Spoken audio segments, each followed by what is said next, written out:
Hi, this is Richie Sambora, and you're watching Sony Music TV. Be ready for my new solo album, Stranger in This Town.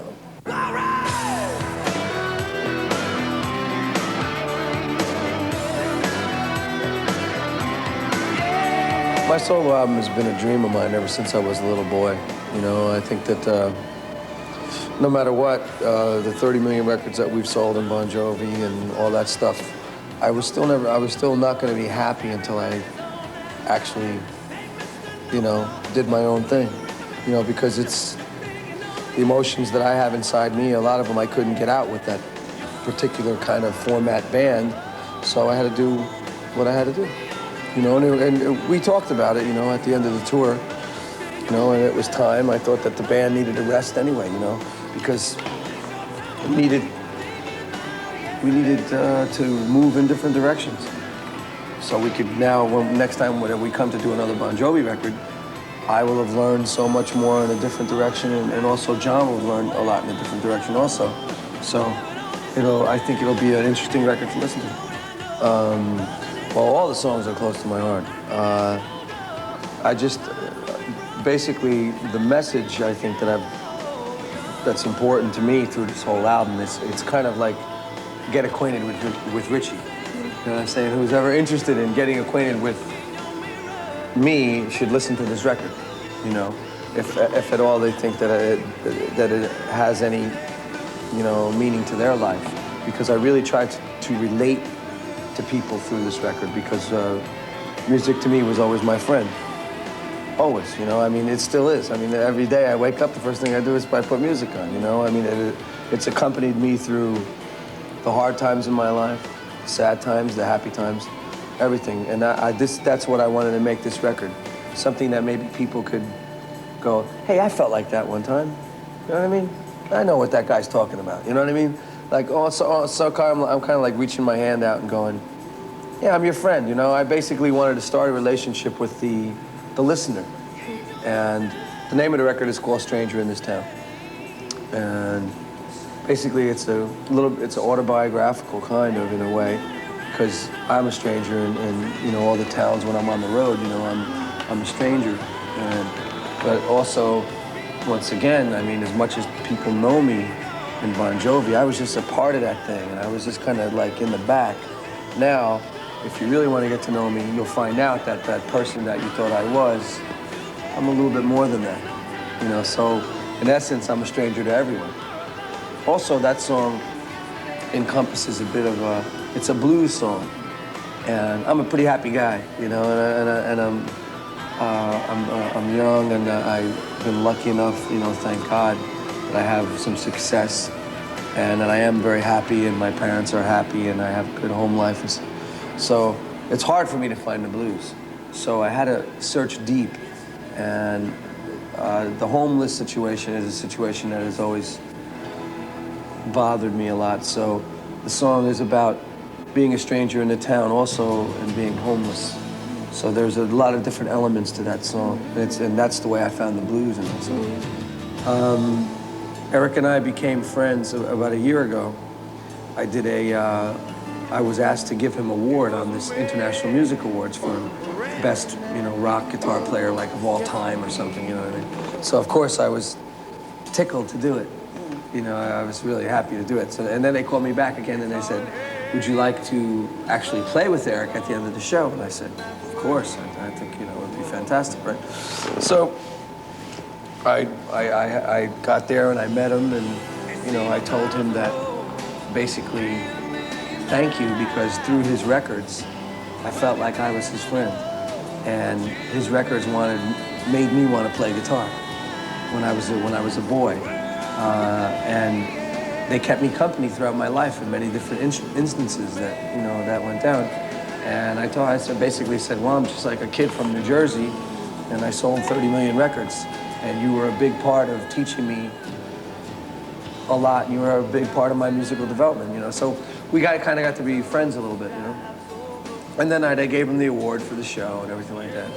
So, you know, that was like a big thrill for me. So then after that, I wrote a song called Mr. Bluesman.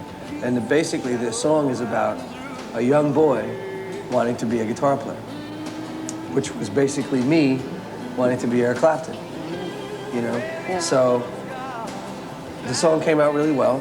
I was really happy with it, and I knew it was gonna make the record. So, you know, my partner said to me one day, why don't you write Eric a letter and, you know, see if he'll play on it with you? And I'm going like, nah, I don't know, I don't think, I don't want to bother him, you know, I didn't know if, but I'm not the kind of letter writing kind of person, you know. So then I wrote him a letter, and the letter essentially say, you know, I'm really excited to do my first solo record, and the song Mr. Blues Man is about you and I. You've been an idol of mine and everything like that, and if you could ask Robert Johnson to play on your album, I'm sure you would, you know. And I sent him a tape of it and everything like that, and it was like a no pressure kind of thing, you know. I didn't want to, you know, pressurize him at all, not that I could. But I got a call back, and he said, I want to do it. And we did. It was great. I flew out to London, and we did it in Air Studios in London. And it couldn't have went any better. And he played really, really well. Yeah, I basically express myself more freely, you know. The coolest thing is just the emotional thing. These are my real emotions, and I basically, although it is my solo album, so many great people had so many things to do with it. I mean, everyone that helped out. It seems like my whole life. It's like my parents and all the Bon Jovi fans and Bon Jovi and you know, everybody that's helped me on this record and put this whole thing together. It's everyone's album. All I was kind of an emotional director, because what I want to happen at the end of the songs is I want people to feel the emotion of what I wrote. So all I had to do was kind of like gather all these people together and go and kind of point them in the right emotional direction. It was a little bit more of a freer situation because the people that I had play with me on the record, I gave them some space so they could create themselves and bring their artistry to the painting itself too, which was a helpful thing, and also made me do different things that I've never done before. So they grew and I grew and we all grew together, and then I think it becomes an interesting record to listen to. You know, I don't know. I mean, I'm sure that, you know, I'm the kind of writer and I'm the kind of person that basically things just come through, you know. I'm still so inside doing my record, you know, I'm still doing it, so I really, when I focus on something, I focus on something, and I basically keep that focus until it's finished. So when I get to the Bon Jovi thing, that's when I'll focus on that, but I'm not really thinking about that at the moment. I spoke to John yesterday on the phone, and basically he told me, hey, Rich, I'm getting bored waiting for you, you know what I mean? And I said, John, I understand, but you got to find something to do, because I have to do this. This is something that I've always dreamed about. So what's going to happen, it'll be his decision, it's not mine. I should certainly want to continue with Bon Jovi, but I really believe that the music is valid, and I think that the people should get a chance to hear it, and I'm really going to take it to him, you know? So, I mean, it's up to John if he wants to continue with me in the band. That's really what I want. So we'll see if that pans out. Last time I checked, everything was okay. So we'll see. I'd love to. It's really up to the people. If the people want me to come play, I'll come play. You know, I mean, I would love to. I would really love to. It's up to, you know. Yeah, I think it'd be really interesting to go out and play without the band and put my own band together and just for a little while have a good time. Because I used to really like that. The blues is something that a guitar player could always emote in, you know, and it's something that he can really, really wind out and really let go emotionally. Yeah, you know, I think that's the magic of music, when you could be a part of watching an artist let himself free on stage in a live situation or on record, setting himself free. That's what makes it magic.